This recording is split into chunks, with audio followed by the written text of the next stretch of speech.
বন্ধুরা, এই মুহূর্তে আমেরিকার সংসদ মানে ইউএস সিনেটের করিডোরে যে অদ্ভুত নীরবতা দেখা যাচ্ছে, এটা কোনো সাধারণ নীরবতা নয়, এটা বড় ঝড়ের আগে শান্তিও নয়, ওটা আসলে একটা বিশাল বিশ্বাসঘাতকতার প্রস্তুতি। হাজার হাজার কিলোমিটার দূরে ওয়াশিংটন ডিসির একেবারে ভেতরের একটা বন্ধ ঘরে একটা কাগজ তৈরি হচ্ছে, এমন একটা কাগজ যেটা এখনো খুব অল্প কিছু লোকই দেখেছে। কিন্তু যেদিন এই কাগজটা আইন হয়ে যাবে, সেদিন ভারতের অর্থনীতিতে এমন একটি ঝাঁকুনি লাগবে যেটা বড় বড় অর্থনীতিবিদরাও আগে থেকে আন্দাজ করতে পারেননি।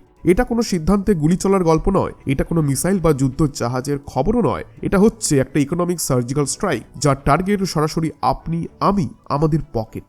যে আমেরিকা এতদিন ধরে বলতো যে India is our most important strategic partner, India is our closest friend in Asia, আজ সেই একই আমেরিকা ভারতের পিঠের পেছনে ছুরি ঢোকানোর প্ল্যান করছে। একটা গভীর ষড়যন্ত্র চলছে, আর সেই ষড়যন্ত্রের একটাই উদ্দেশ্য, গত কয়েক বছরে যেভাবে ভারত মাথা তুলে দাঁড়িয়েছে, যেভাবে ভারত বিশ্ব মঞ্চে নিজের জায়গা বানিয়েছে, সেই উঠতে থাকা শক্তিটাকে চেপে ধরা। খবর আসছে আমেরিকা এমন একটা বিল আনতে চলেছে, এমন একটা আইন আনতে চলেছে, যেটা যদি পাশ হয় তাহলে শুধু রাশিয়ার সঙ্গে ভারতের ব্যবসা নয়, আমেরিকার সঙ্গেও ভারতের ব্যবসা করা প্রায় অসম্ভব হয়ে যাবে।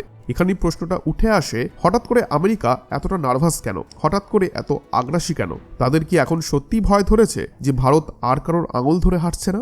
ভারত কি এখন নিজের সিদ্ধান্ত নিজেই নেয়? এই কথাটা কি তারা মেনে নিতে পারছে না? আর যে 500% ট্যাক্সের ভয় দেখানো হচ্ছে, ওটা কি শুধু হাওয়ায় ভেসে বেড়ানো একটা থ্রেট, নাকি আমেরিকা সত্যি এত বড় ঝুঁকি নিতে পারে? আর সব থেকে বড় প্রশ্ন, যদি আমেরিকা এই ভুলটা করে ফেলে, তাহলে কি ভারত চুপচাপ বসে থাকবে, নাকি এমন একটা চাল দেবে যেটা আমেরিকা কল্পনাতেও ভাবেনি? আজকের ভিডিওতে আমরা ধীরে ধীরে এই পুরো নাটকের পর্দা তুলব। শেষ পর্যন্ত থাকবেন, কারণ আজ সত্যিই বোঝা যাবে যে কোনটা ভুল আর কোনটা সঠিক। এখন চলুন এই গল্পের মূল চরিত্র দিকে আসি। এই পুরো ঝামেলার কেন্দ্রে যার নামটা রয়েছে, তিনি কোনো সাধারণ মানুষ নন। নামটা মনে রাখুন, লিন্ডসে গ্রাহাম। এই লোকটা কোনো ছোটখাটো সেনেটর নয়, আমেরিকার পাওয়ার সার্কেলের একেবারে ভেতরের মানুষ। ওয়াশিংটনে যাদের কথা না শুনলে কাজ চলে না, গ্রাহাম তাদের মধ্যে একজন। আর সবথেকে গুরুত্বপূর্ণ বিষয়, তিনি ডোনাল্ড ট্রাম্পের খুব কাছের মানুষ। এই লিন্ডসে গ্রাহাম, তিনি ইউএস সিনেটে এমন একটি বিল প্রস্তাব করার কথা তুলেছেন, যেটা সরাসরি নিশানা করছে রাশিয়া থেকে তেল কেনা দেশগুলির দিকে। আর এখানে সবথেকে বড় টার্গেট কে? সেটি হলো ভারত। এই বিলের ভাষা, এই বিলের ভাবনা এতটাই আগ্রাসী যে একজন ভারতীয় হিসেবে পড়লে রাগ না হয়ে পারে না। গ্রাহামের যুক্তি হলো, যেসব দেশ রাশিয়া থেকে সস্তা তেল কিনে নিজেদের অর্থনীতি শক্ত করছে, তারা নাকি পুতিনকে বাঁচাচ্ছে এবং আমেরিকার স্যাংশনের ওপর উপহাস করছে। তাদের মতে ভারত রাশিয়া থেকে তেল কিনে নিজের লাভ করছে, আর একই সঙ্গে আমেরিকার নীতিকে চ্যালেঞ্জ করছে। কিন্তু এখানেই গল্প শেষ নয়। এটা শুধু ক্ষোভের কথা নয়, এটা হচ্ছে শাস্তির প্ল্যান। এই বিলে এমন একটা প্রস্তাব আছে, যদি কোনো দেশ রাশিয়ার সঙ্গে তেলের ব্যবসা চালিয়ে যায়, তাহলে সেই দেশের পণ্যের ওপর আমেরিকা ভয়ঙ্কর ট্যারিফ বসাবে। 10% না, 20%ও নয়। খবর অনুযায়ী 100%, 200%, এমনকি তারও বেশি। মানে বুঝুন, মেড ইন ইন্ডিয়া লেখা থাকলেই আমেরিকার বাজারে সেই পণ্য কার্যত মেরে ফেলা হবে। গ্রাহাম তার লবি স্পষ্ট করে বলছে, ভারত যদি রাশিয়ার হাত না ছাড়ে, তাহলে তাকে ইউএস মার্কেট থেকে বের করে দেওয়া উচিত। এটা কোনো কূটনীতি নয়, এটা সরাসরি দাদাগিরি। আর সব থেকে বড় আইরনি কি জানেন? এই সেই আমেরিকা যারা নিজের স্বার্থে সারা দুনিয়ার নিয়ম ভেঙে চলে। কিন্তু ভারত যখন নিজের মানুষের জন্য, সস্তা পেট্রোল ডিজেলের জন্য আর নিজের এনার্জি সিকিউরিটি বাঁচাতে রাশিয়া থেকে তেল কেনে, তখন সেটা তাদের সহ্য হয় না। 2026 সালের দিকে যখন ভারত পৃথিবীর তৃতীয় বৃহত্তম অর্থনীতি হওয়ার পথে এগোচ্ছে, তখন আমেরিকার এই আচরণ একটাই কথা বলে, তারা ভারতের উত্থানকে মেনে নিতে পারছে না। তারা চায় ভারত তাদের শর্তে তেল কিনুক, তাদের শর্তে ব্যবসা করুক, এমনকি তাদের শর্তেই ফরেন পলিসি চালাক। এই বিল আসলে তেলের বিষয় নয়, ভারতের সার্বভৌম সিদ্ধান্ত নেওয়ার ক্ষমতাকে চ্যালেঞ্জ করার বিষয় বেশি। যদি এই প্রস্তাব আইন হয়ে যায়, তাহলে বুঝে নিতে হবে আমেরিকা ভারতের বিরুদ্ধে একটা ঘোষণা না করা অর্থনৈতিক যুদ্ধ শুরু করে দিয়েছে।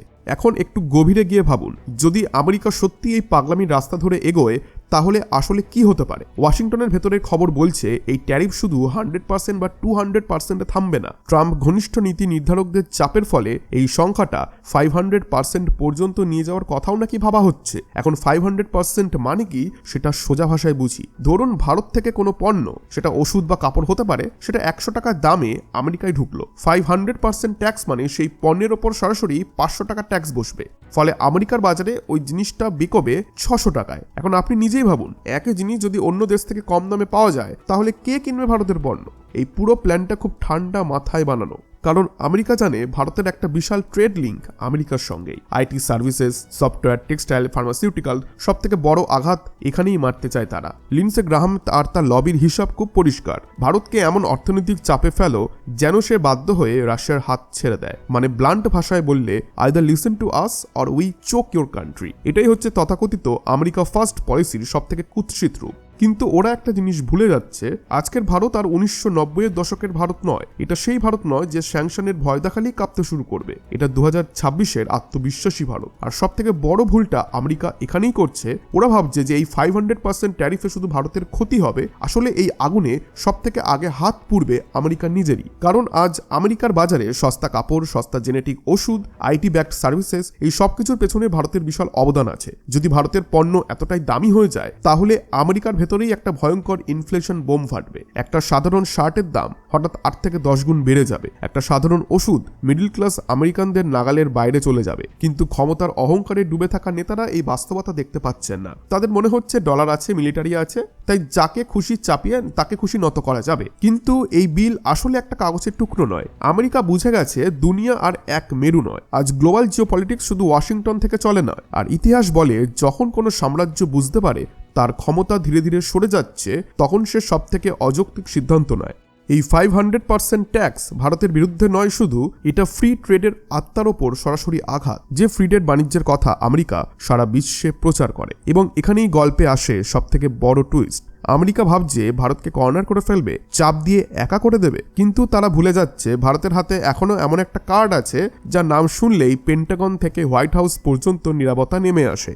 আর ঠিক সেই কার্ডটার নাম হচ্ছে চীন। হ্যাঁ, ঠিকই শুনছেন, যদি আমেরিকা ভারতের সঙ্গে এই ট্রেড ওয়ার শুরু করে, যদি 500% ট্যারিফ চাপিয়ে দেয়, তাহলে ভারতের সামনে আর কি রাস্তা থাকবে? এখন কি ভারত বসে বসে তার ধ্বংস দেখবে? একদমই নয়। জিও পলিটিক্সে একটা পুরনো নিয়ম আছে, শত্রু শত্রু বন্ধু হয়ে যায়। আমেরিকার পুরো এশিয়া স্ট্র্যাটেজি একটা জিনিসের ওপর দাঁড়িয়ে, চীনকে আটকানো। আর এই খেলায় আমেরিকার সব থেকে বড় মোহরাকে সে হচ্ছে ভারত। কিন্তু যদি আমেরিকাই ভারতের এগেনস্টে চলে যায়, তাহলে ভারতের সামনে চীনের সঙ্গে দূরত্ব কমানো ছাড়া আর কোনো বাস্তবসম্মত রাস্তা খোলা থাকবে না। আর এখান থেকেই আমেরিকার আসল দুঃস্বপ্নটা শুরু হয়। ভাবুন একবার, যে ভারতকে ব্যবহার করে আমেরিকা এতদিন চীনকে ঘিরে রাখতে চেয়েছে, সেই ভারত যদি হঠাৎ তার দিক বদলায়, যদি আমেরিকার চাপ, হুমকি আর ব্ল্যাকমেইলের জবাবে ভারত ডিসিশন নেয় যে ঠিক আছে এবার আমরা অন্য রাস্তা দেখব, তাহলে ভারতের সামনে সব থেকে বাস্তব অপশন কোনটা? সেটি হলো চীন।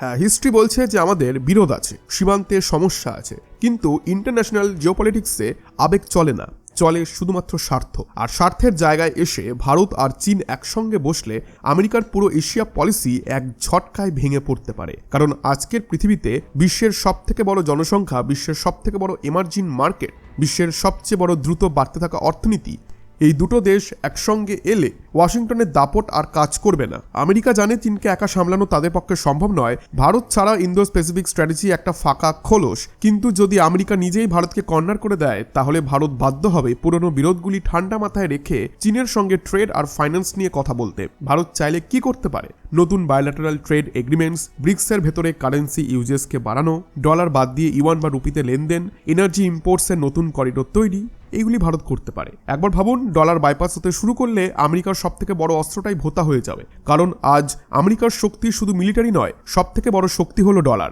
আর যদি ভারত এই ডলার সিস্টেম থেকে ধীরে ধীরে বেরোতে শুরু করে, তাহলে সেটাই হবে আমেরিকার অর্থনৈতিক আধিপত্যে সরাসরি আঘাত। আর এখানেই আমেরিকার আরেকটা ভয় লুকিয়ে আছে। আজ ভারতের বাজার ছাড়া আমেরিকার বড় বড় টেক কোম্পানিগুলি শ্বাস নিতে পারবে না।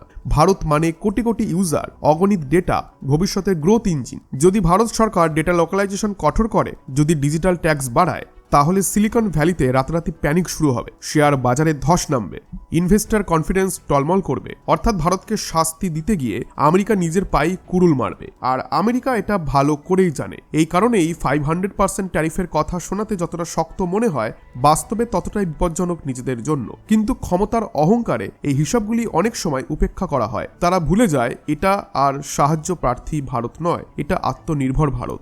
আজ আমাদের আছে নিজস্ব পেমেন্ট সিস্টেম, নিজস্ব স্পেস ক্যাপাবিলিটি, নিজস্ব ম্যানুফ্যাকচারিং পুশ। আমরা চাইলে আমেরিকার বোয়িং বাদ দিয়ে ইউরোপের দিকে যেতে পারি। আমরা চাইলে নিজেদের ওষুধ আফ্রিকা আর ল্যাটিন আমেরিকায় আরো বড় স্কেলে বিক্রি করতে পারি। দুনিয়া অনেক বড়, আর ভারতের সামনে রাস্তার অভাব নেই। তাই প্রশ্নটা এখন একদম পরিষ্কার, আমেরিকা কি সত্যি এই অর্থনৈতিক যুদ্ধ শুরু করবে, নাকি শেষ মুহূর্তে বাস্তবতা বুঝে পিছিয়ে আসবে? কারণ যদি তারা ভুল হিসাব করে ফেলে, তাহলে এই যুদ্ধ ভারতের জন্য চ্যালেঞ্জ হলেও আমেরিকার জন্য একটা ঐতিহাসিক ভুল হয়ে যাবে। এখন আসল প্রশ্নটা সামনে আসে, আমেরিকা কি সত্যি এই 500% ট্যারিফের পথে হাঁটবে? আর যদি হাঁটেও, তাহলে কি ভারত শুধু তাকিয়ে তাকিয়ে দেখবে? একদমই নয়। ভারত এমন দেশ নয় যে গালের চড় খেয়ে আরেক গাল পেতে দেবে। যদি আমেরিকা ভারতের পণ্যের ওপর অন্যায়ভাবে আগুন ঝরায়, তাহলে ভারতও যেমনকে তেমন জবাব দিতে জানে।